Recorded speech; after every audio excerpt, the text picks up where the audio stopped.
Hello, and welcome back to the Social Distortion Podcast. I'm here today with Bryan.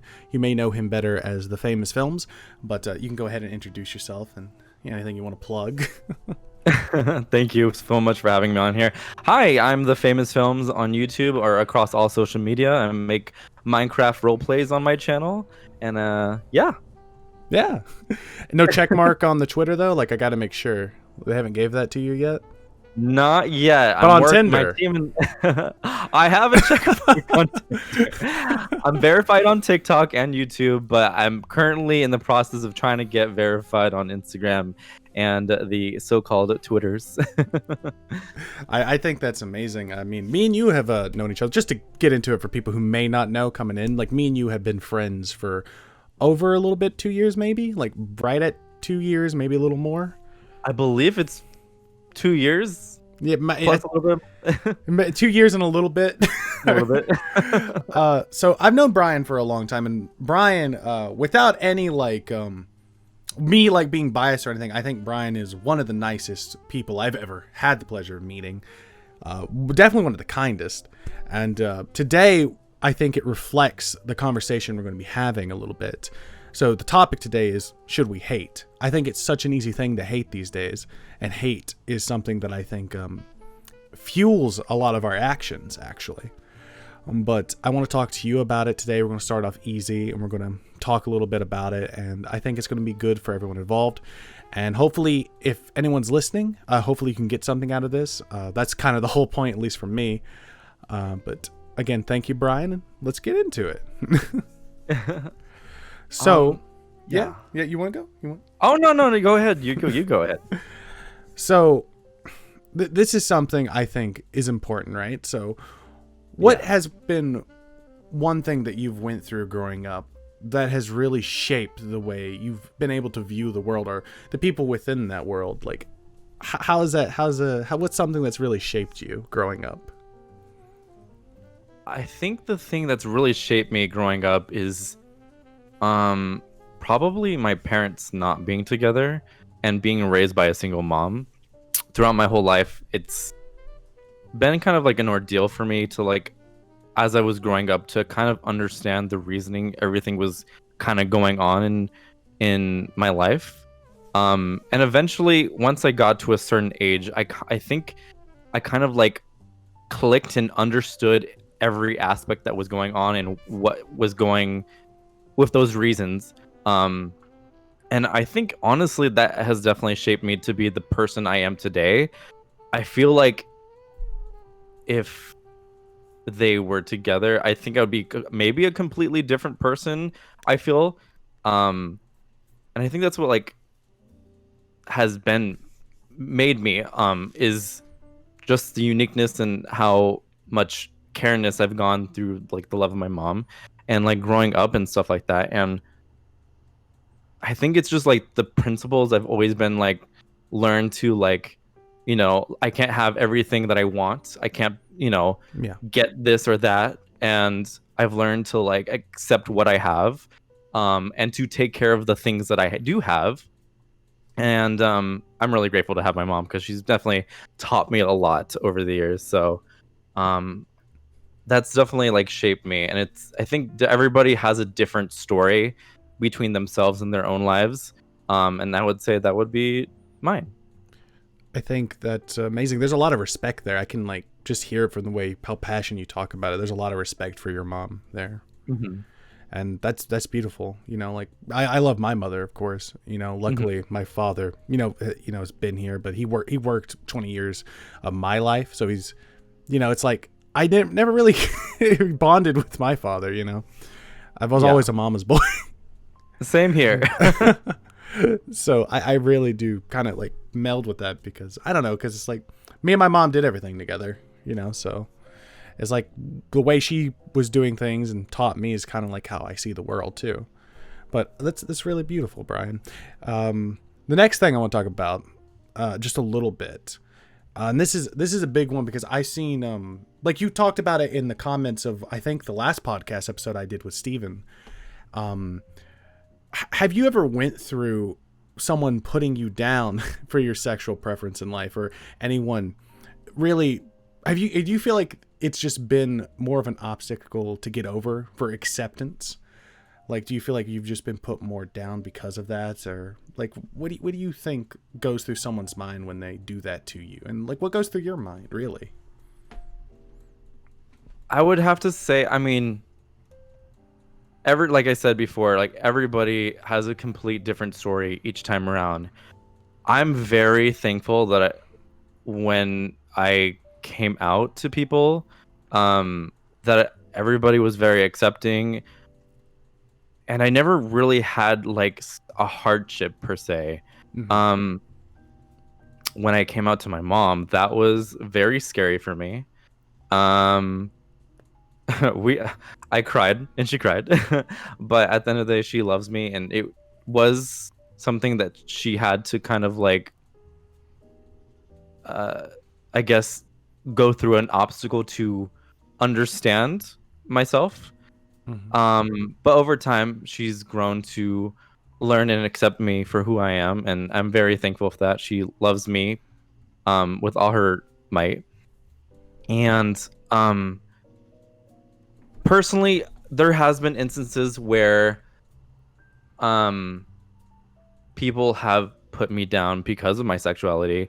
I've definitely, I still get like comments asking, because they may not know. I never was one to make a coming out video. I just kind of made a post on like a tweet long on Twitter, and that was basically it.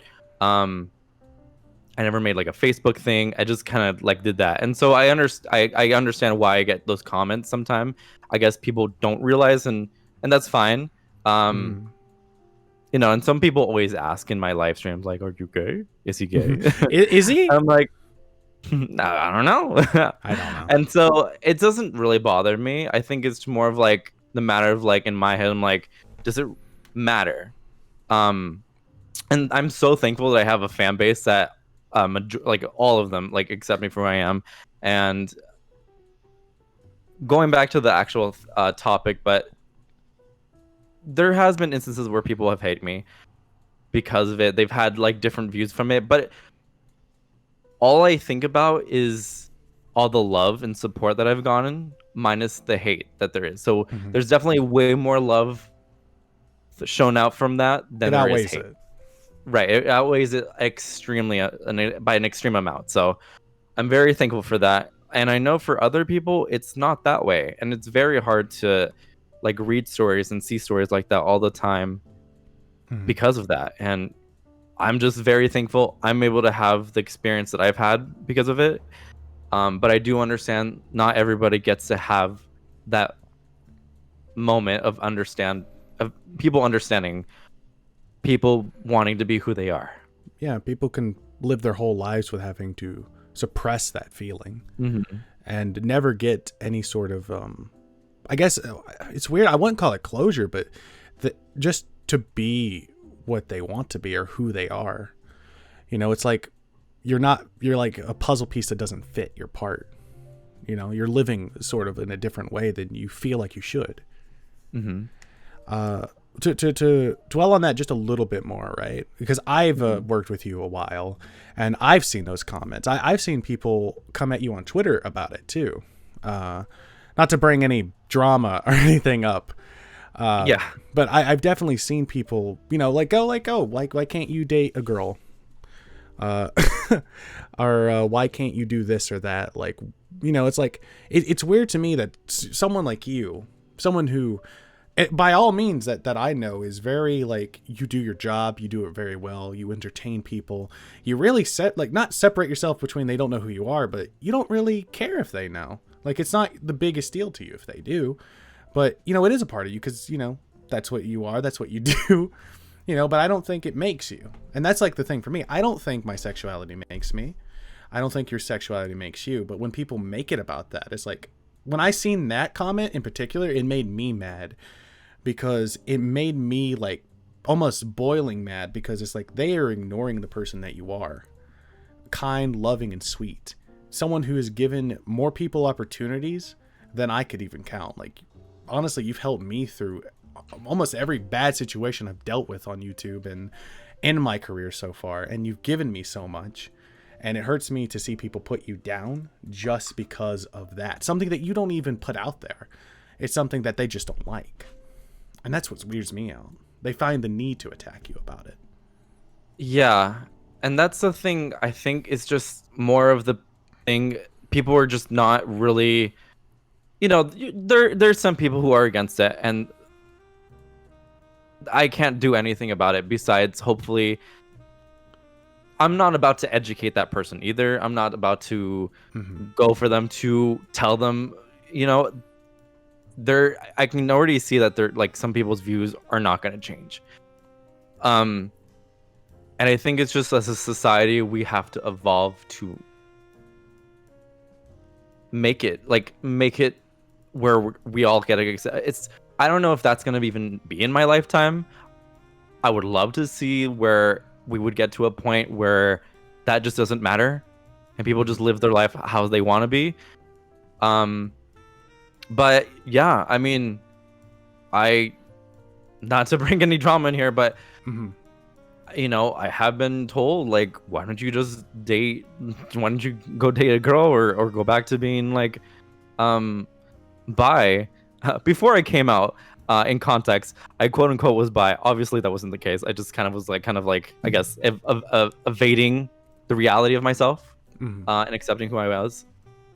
But it does suck that people will tear you down even if you've given so much love to the world, and say something like that. It sucks. And it's just I guess people aren't really understanding or educated on that front. It sucks. That's about it. It sucks, right? Yeah, it sucks. I think especially like right now where the world is, you see these people like, I would say the thing I see the most on the internet right now is people wanting to find their identity in something. I would say that's what I see. And I would say what I see people fighting for is wanting to be recognized and accepted for that. You know what I mean? Because exactly. I don't feel like anyone should be put down for how they feel, obviously. It's like saying like I should be put down for how I feel. It's like, no, you're a person, you're a human. And I think, the way I believe, I think everyone has value. And I don't think it should be muttered in between, no, you don't have value, but this person does, and their views matter more than yours. I think it's interesting because when I see it too, especially when I see it at that level, I'm like, it's not about even being loving or equal or fair. It's about them not liking it and wanting you to change. And I don't think that's possible. No. It's impossible. I'd give the example of, love is something by definition you have to give for free. Like if I wanted to be with someone and I kept nagging him and calling him and giving them flowers and they didn't want to be with me, I can't force my way into their life for them to love me. Like love by definition is something that's given. And I think it's hate that's something that takes more effort than love. And that's, I would agree. And I think that's the weird thing, because I think love in its purest form can be seen as this, not because I feel like you can love people and not accept. I feel like you can do that, but I feel like it can't be the way that I've been seeing people do it towards others, because they want to take this thing that they have and feel like, oh, well, since I'm this way, I'm definitely better than A, B, or C. When in reality, they're just muttering up their mind to get this complex that they feel like they're better than somebody when they're living the same type of life that they blame you for. I think that's what's terrible. People will blame you for the lives they live. And it's funny because when at least from when I like explain things on social media where I kind of like spew something out and someone replies on with hate, it's kind of surprising that they were able to write what they wrote and push the tweet button or push the send button on that. And it's weird because we live in looking back from my high school days till now, social media wasn't a big thing back then. Oh no. And I feel like with social media, there's so much more hiding behind a screen to put more hate onto others. Oh, definitely. Well, I think like you take it back, people would hide behind so many things. I mean, not to really get into it, but back in the 30s, like there's still people burning crosses in people's yard and hiding behind masks. That's what it is. You can say it however you want. You can do it however you want. You're behind another mask reflecting how you feel onto someone else. And I think it takes a lot of insecurity for someone to hate you for just being gay. And I think that's the weirdest thing for me. I'm straight, and I can still admit that Chris Pratt, I love a fat Chris Pratt. But I'm, it's like, I can't fully wrap my mind around your situation. Obviously, I'll never understand your situation and how people view that. But what I can see is people have to put that thought into what they're saying and put it out there for you. And that's what it's like, wow, someone who claims to want to love is not spreading love at all. They're just spreading more hatred, putting seeps and seeps of hatred into you.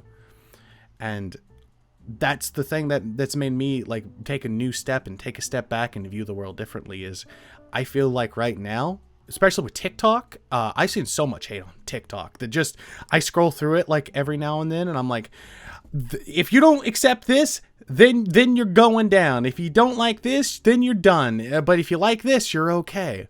Like you're in the warm middle. TikTok's crazy. TikTok's crazy. But so is the whole internet. It's like Reddit. But that being said, I think that was a good segment. We can move on to the next thing, but that was really nice. The next thing I want to talk about with that, what do you think? Like, I know we talked about this, I guess, at the beginning, like you saying, like what's shaped you, but what do you think has been the biggest hurdle so far in your life? Like, what do you think was the thing that you got over, like you accomplished, and you were like, yes, that I did it. Nothing held me back. I did it. Well, this one is definitely like really hard to talk about, but it's doing YouTube full time.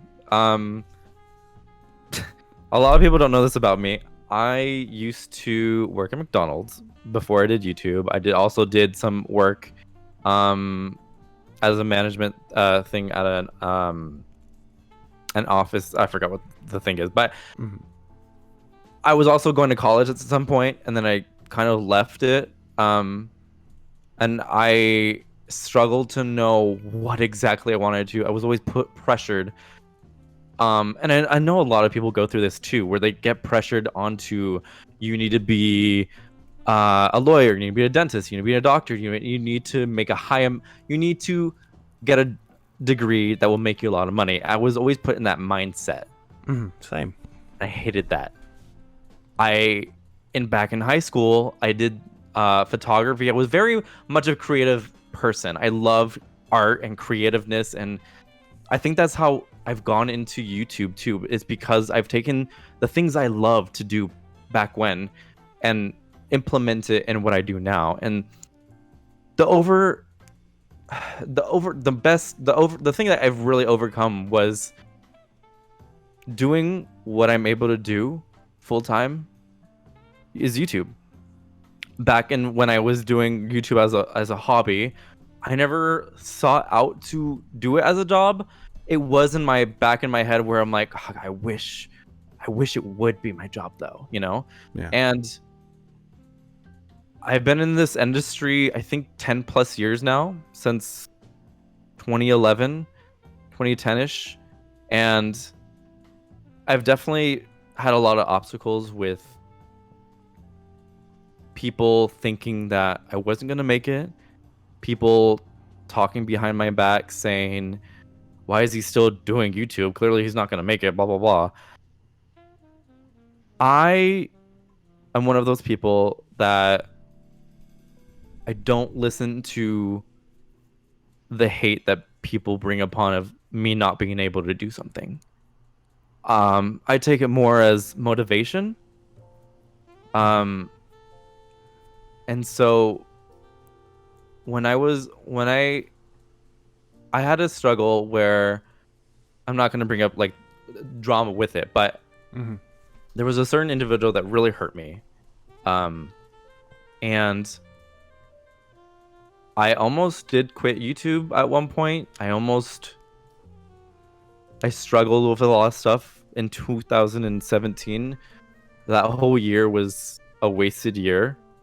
I'm not really going to get into the whole aspect of it, but there was a moment where I felt like I couldn't overcome anything. I felt like I was so deep down of what I was able to do. I put myself down all the time.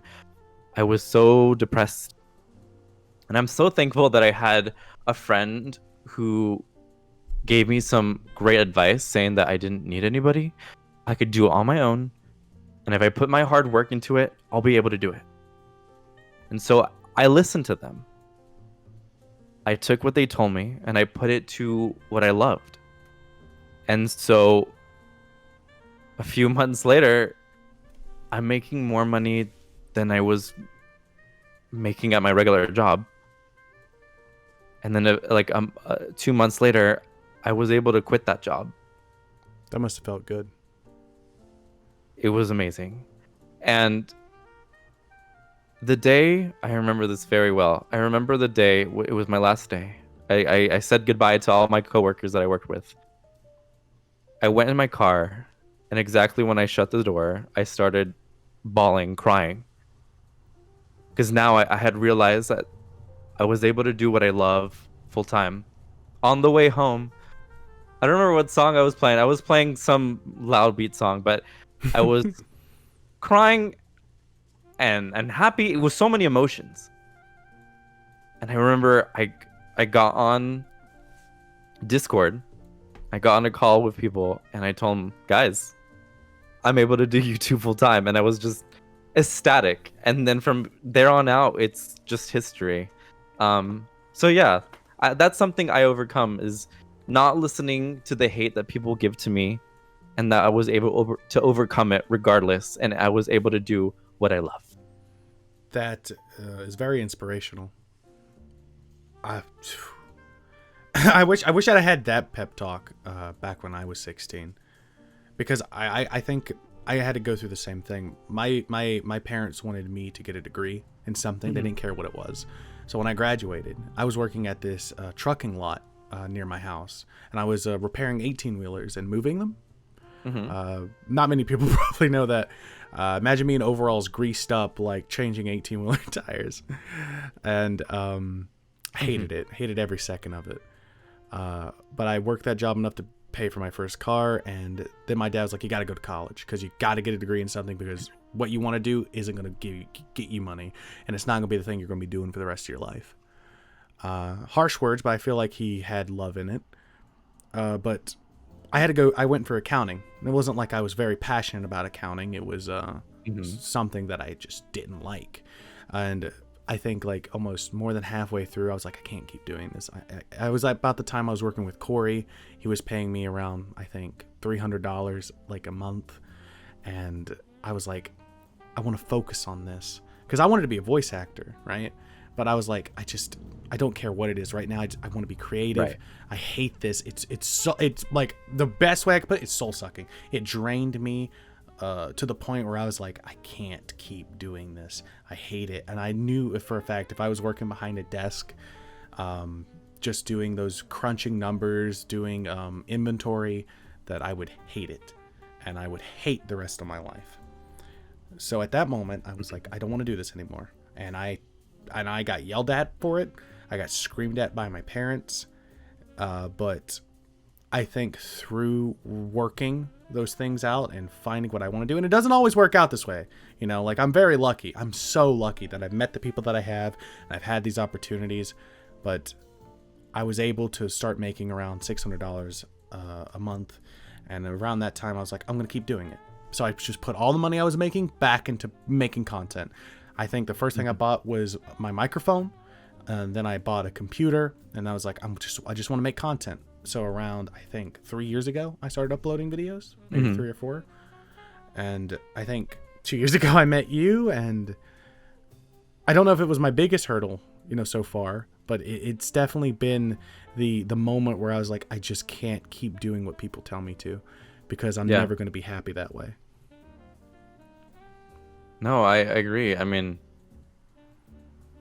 I feel like we live in a world where it's like we are told that we need to do something that we don't find ourselves wanting to do. And some people unfortunately get stuck to do something they don't love. Mm-hmm. And it sucks. And people get very depressed, they get emotional, they get just tired of the same thing that they, I guess, don't want to do. So I always tell myself that I'm very fortunate that I'm able to do what I do. I wasn't able to do it back whenever like I don't know, like a few years ago. I wasn't able to be doing it full time. I always told myself, like, why is it not happening? And I'm really glad that it happened at the moment when it happened, because I feel like I always say everything happens for a reason, and that was the moment when it needed to happen, I guess. He gave you that. I think it's very, very much that thought process. I think that way too. Like, you know, everything happens for a reason, even the bad things. I think without pain, we can't grow. And I think even some people wish for pain. Like, I read in this book that I think Billy Graham lived next to someone who couldn't feel pain. And it made it where they couldn't go outside. And it made it where they had to stay in with a caretaker, because they never knew if they were going to end up burning their hand on the stove, or, you know, end up getting hit by somebody, or what was going to happen to them. And they said every night they prayed that they would be able to feel pain. I can't even wrap my head around that even one person in the world would want pain. But the fact that you've overcome that, and I mean, you're almost at 500K. I mean, you're doing really, really well. I mean, not to brag for you, nothing. Like, you're definitely my biggest hype, man. I think when I first met you, I was at like 30,000 subscribers, and you're like, you're about to hit 100K. Like, you're gonna do it, John. You can do this. And I was like, my dad has never believed in me that much with this, you know. Like, my dad doesn't even understand it, for one. But it was definitely that, like, Bryan believes in me. Maybe I can do it. I mean, you're the one who pushed me on to do roleplay stuff. I mean, I didn't want to do it. I was like, I don't have to do roleplay stuff. It's beneath me. And then you were like, oh, you should do it. You should do it. You're good at it. You should do it. I'm like, okay. And now basically John's a roleplay channel. That's all that goes up there anymore. You're very talented, John. And I remember when you put your message on casting call, I instantly knew you were going to go places. What? I was very smug. I was like, you listen, I don't need you. You need me. My name is John. Here's my card. But the thing is that just captivated me to like you more. I'm like, huh. All right, let's see what this guy got. let's see if that talk is actually real, you know? Mm-hmm. But I guess this can like move on to the next topic. I think, you know, I've wrote these out to sort of like flow with each other. The fourth thing I want to talk about that we can, you know, both try to tackle too, is why do you think that hate exists? And do you think for someone to hate you, like we've been talking about, they have to be projecting something they don't like about themselves, or they don't like that they're thinking about, or they don't want to accept? Like, why do you think that hate has to exist in the world? Hate that doesn't have to exist, mind you. Hate that's, honestly, at the end of the day, it's brittle. It's so flimsy that I feel like if you bent it one way, it'd snap. I feel like hate exists so we can grow. Mm-hmm. I feel like I wish there wasn't hate in the world. I wish there wasn't. But at the end of the day, like you said, like, it's very hard to like determine why there is hate in the world. I feel like people project that they want us things to be a certain way, and the only way to gravitate towards it is using hate as a weapon. Yeah. I feel like hate is weaponized to combat things that they think are right, And it's just very intriguing to see how people are able to use hate to put others down. People use hate in politics, people use hate in sexuality, people use hate in jobs, people use hate in school. There's hate is everywhere. It's not in just one place. It's a everywhere, everyday thing. It happens everywhere, no matter what. Yeah. And should there be hate in the world? No. Does hate help to grow and also hurt a person? Yes and yes. I think we got hurt. Like hurt. There's two different types of hurt. It's like I feel like you hurt emotionally when you break up with someone. That's not bad hurt. I think that's necessary. But that like the way you're talking about it too, like that. Yeah, I'm not going to get big into it because I have a lot of thoughts in my head about it. It's like the way you described it too, like people want to use hate as a weapon. Very Stalin, Hitler. It's very like I'm going to use this hate of this type of people. I'm going to suppress them. It's going to be how I think, and for me, that's how I know that objectively, for at least me, that is terrible. I don't think people should be put down for that. I think it was awful what happened, and I think hate in that way that's being used today in schools, and like the shootings that happen, are in the people who want to burn flags, pride flags or American flags to get their points across, or if they want to discriminate between you or me, it's a terrible thing. Equality will never exist because people don't want it to exist. They want That's to. a sad reality. Yeah. Like I said earlier, I don't know if it's going to happen in my lifetime or if it'll ever happen. And that's kind of like the scary part too. Knowing that hate is always going to exist. In some measure. In some measure, yes. I mean, this is real life. It feels like we're living in a movie in 2020. That's for sure. But I don't know if it'll ever, I guess, will hate grow further to be more damaging, or will it be diminished to be very less of a everyday thing? I don't know. That's definitely like something that I don't think I'll see in my lifetime. I honestly can't see it. I think it's gonna, it just depends for me, because I feel like what people fight for today is a false sense of tolerance.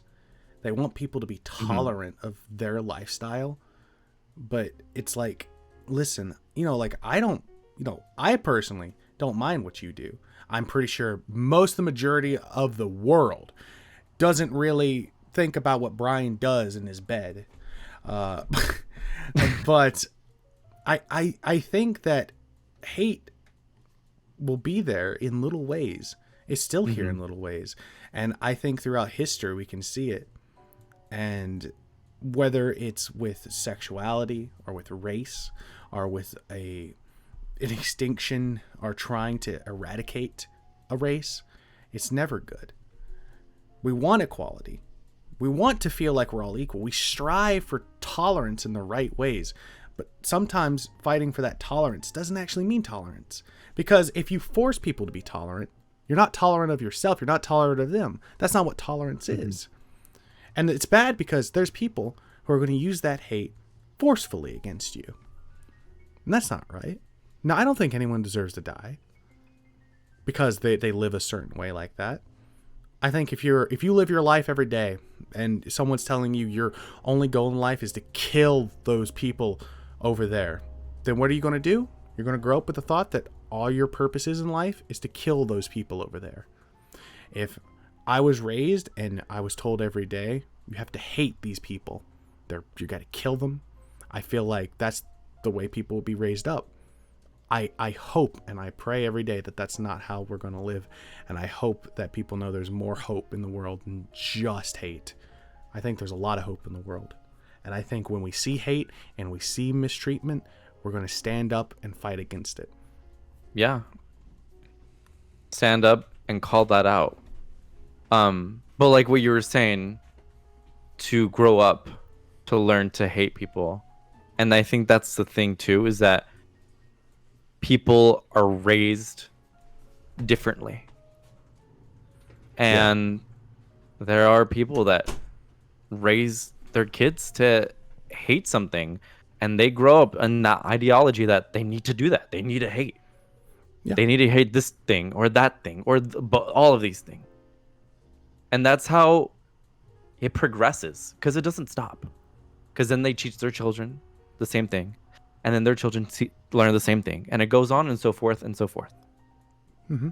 I would agree full-heartedly. I don't think anyone's their situation.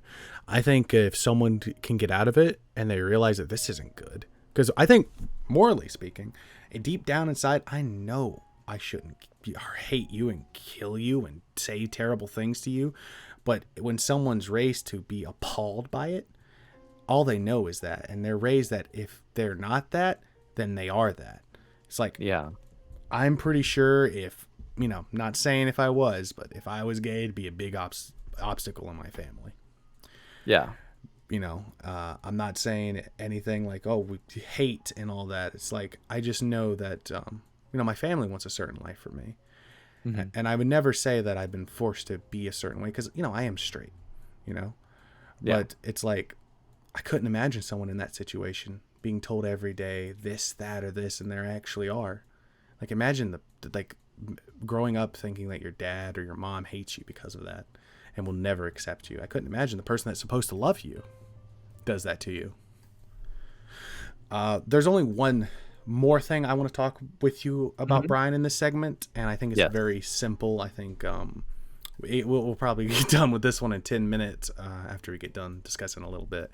But do you think we should hate each other? I think by all means that certain groups of people who think similar to I do would say, I should hate you, and would project that. And maybe some people would say, you should hate me. Why is there any reason we should hate each other? There's no reason, though, anybody should hate each other. I feel like there's conflicts between people every day, and people are not going to, be on the same view. Of course. At the end of the day, I don't think we should hate each other because of that. Everybody has different things. Maybe you like mocha frappuccinos and I like caramel frappuccinos. I like mocha. Okay, you like mocha and I like caramel. And for some reason, I don't like mocha and you don't like caramel, and we try to go back and forth. But at the end of the day, I don't think we should hate each other because of that. No, I think that's useless hate. Doesn't accomplish anything. It's like, I think what people would say to me, and I see this a lot, and I may be stepping a thread, because I think in the comment I see, and I just want to bring this up, that were you pushed out of any like church or religious scenario because you're gay? I just want to know, because I seen your comment and made me really interested, and I know that may be hard. We don't have to talk about it if you don't want to. Oh, I can talk about it. Oh, sure, because I would really, just for me, I really want to know, because I just find it really hypocritical. No, I mean, growing up, like I said, I was raised by a single mom. I wasn't really like I said, going back, everyone is raised differently, right? Mm-hmm. I wasn't really raised to be religious, to be honest. My mom believes in her stuff. She believes in God, and I respect that. I think the problem was my aunts. And she used to not be this way. I don't know what happened. Suddenly one day my aunt was very, very religious, and she started to push it onto me a lot. And I think the problem with that is people get very disassociated and don't want to be with whatever religion it may be. Yeah. My aunt was pushy onto that to me. I never knew why. I understand that's her views. I personally, I don't know what I believe. I just don't have that aspect of believing in that because I was pushed on to be told that I needed to believe that. Does that make sense? Oh, totally. No, I get it because I was raised. I went to Christian school most of my life, but I never believed it. I never understood why I was going there. I was like, sure, this is God thing. I don't understand it, but okay. Oh, who the hell is Jesus? You know, it's like I don't get it. I didn't get any of it. I was like, I'm just gonna do it because I'm sitting here, and it didn't teach me any values. Maybe it did on the inside. I don't know. But this is what I know from what I've read and what I see. Okay. Okay. I'm gonna get into it. Okay. I'm gonna get into it. Okay. All right. Just a little bit. I love you. I love you too. When Jesus, if you even believe in it, came back, you know, and he was here, and if you believe that he was the fulfillment of Jewish prophecy, he gave us 2 commandments. And one of those was to love each other like he has loved us. In fact, when he calls out sex at all in the Sermon on the Mount, he calls out sexual immorality in its whole. He didn't say just homosexuals.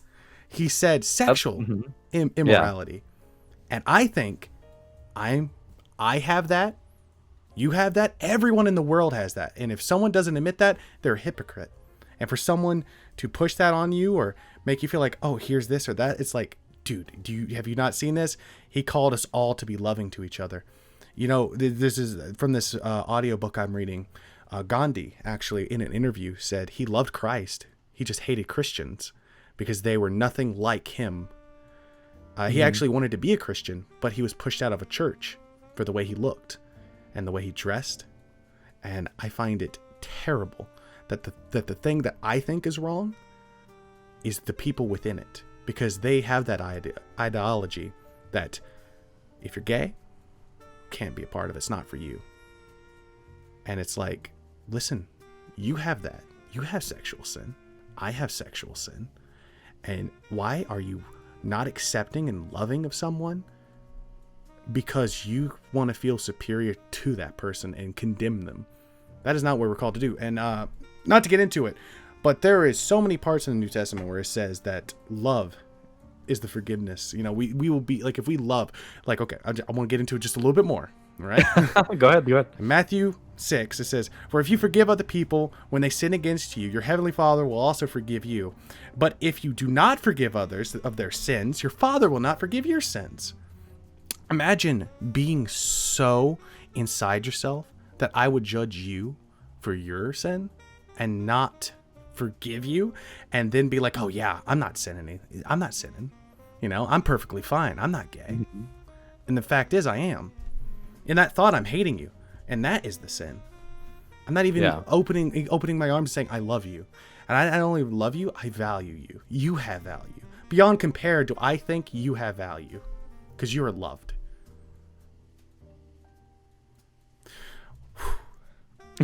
That I feel like I'm going to get a lot of shit for that. But I believe that. I believe that 100%. I feel like if you feel like you should not be accepted or you've been pushed out by anyone, that I wouldn't want to be with those people anyway, because they're not like Christ. They're not like the people they're supposed to be. That's just me. that's it. I'm gonna get into it a bit more afterward, but yeah, I mean, to go back to the question, I was never really introduced. I never had a church, to be honest. Like we never went to church. Yeah, fair enough. Did. I don't. And I was pushed onto the thought that I had to believe in it and blah blah blah blah blah. Right? I just never really. It just never clicked. I just never really got.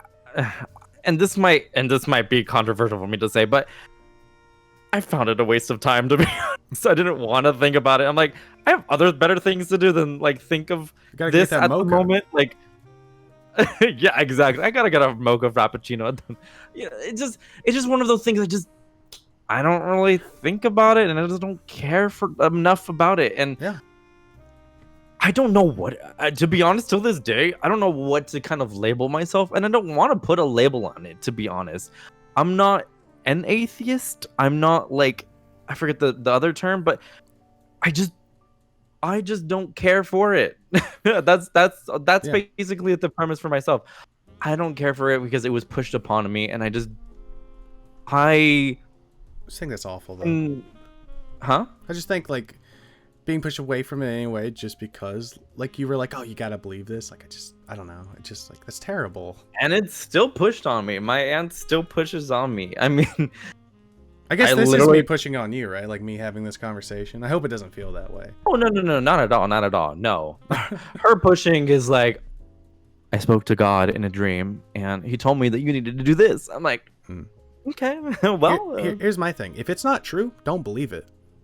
I wouldn't believe it if I didn't think it was true. That's just me. I think that if it was like, oh, it's not true, wouldn't believe it at all. I think that people mistake it's like it's like you're like I don't have any interest in it. I get that. I didn't have any damn interest in it. I think you knew me like 2 years ago. This wasn't me. This isn't what I was about. I didn't like it. I was like, I wanted to be far away from it because it's like, I don't want to think about that. It sucks. Yeah. But I think it's a relationship. And I think that it's like, you can't force it. I don't think even, like we said, love is something that's given to us for free. You can't force love. No one can force you to love God or any sort of thing. You have to choose. That's me. And I think like it's both ways. Like, I don't think you should have to believe anything. I think you should live your life. I think it's important to think about. I think it's important that we have conversations. I, however, do not think that it should be pushed upon anyone to be like, came to me in a light. I said like, well, he had come to Bryan in a light, you know? Yeah.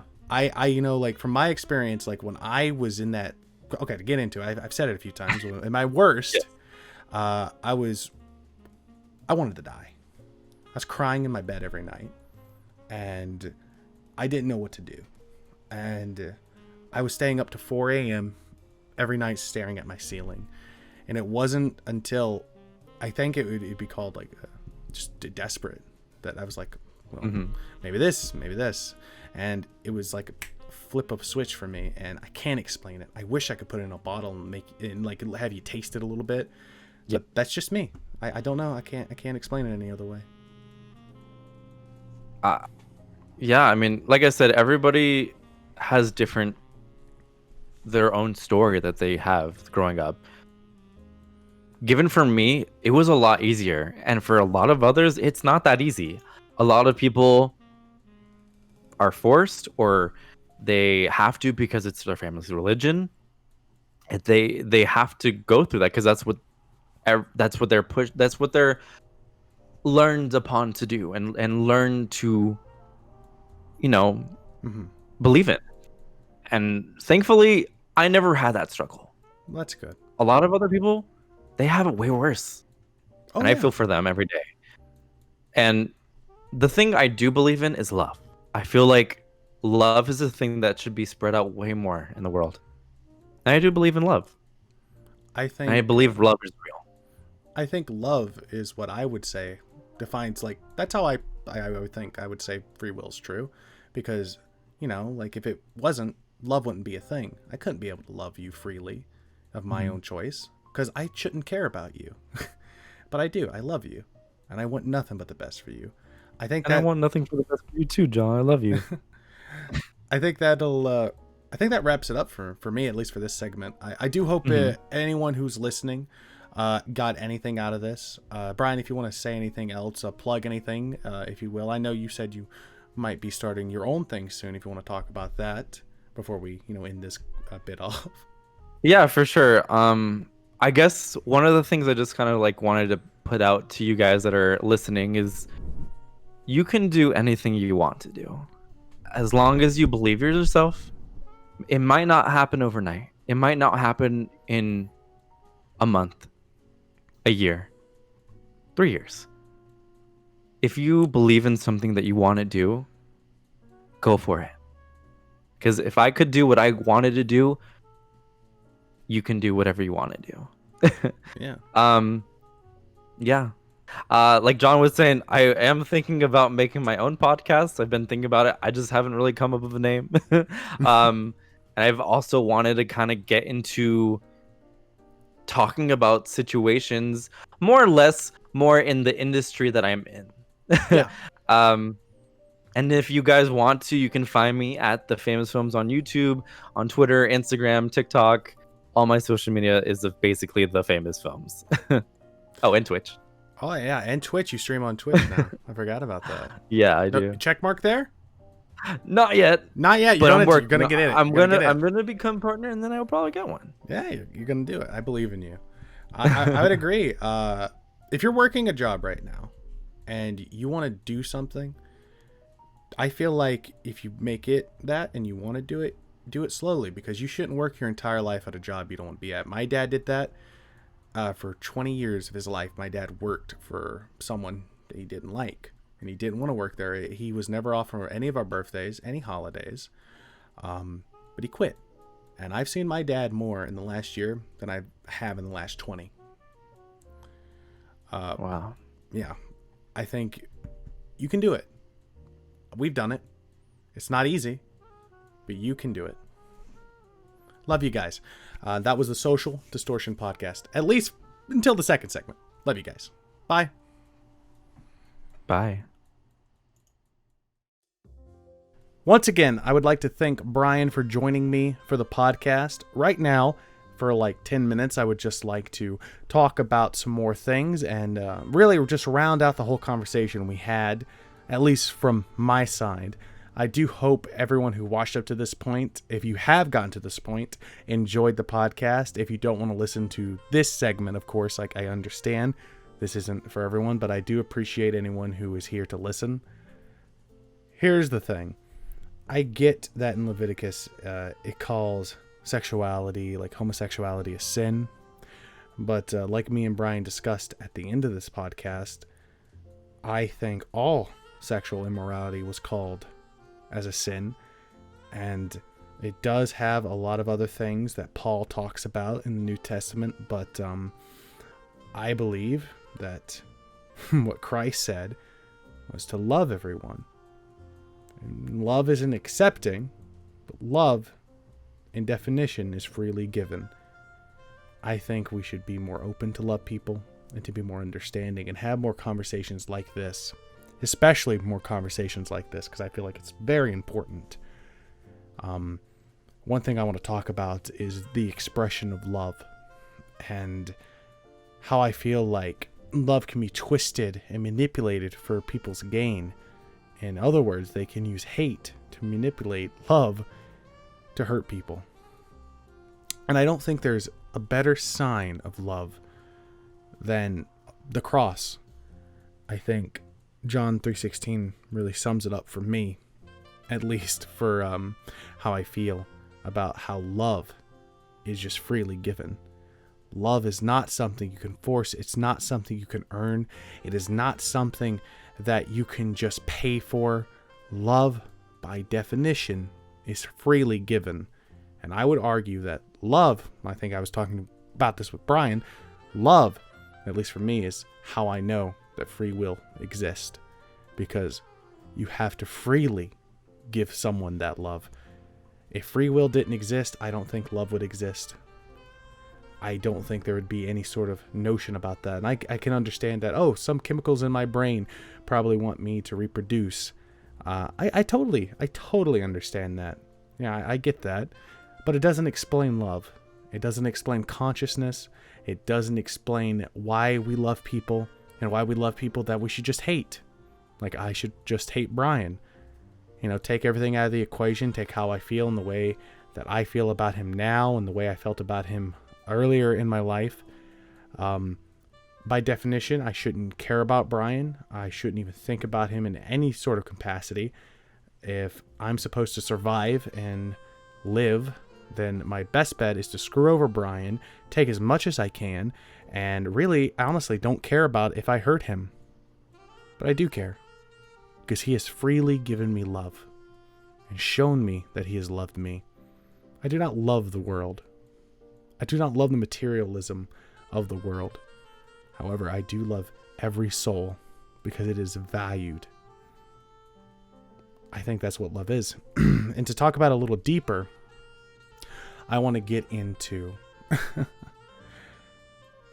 the New Testament and some verses that I picked up, like I read to Bryan, that I feel get my point across about not only sin and the fact that we all do it, but the fact that we are always have been in Christ, even when we were sinners and didn't believe.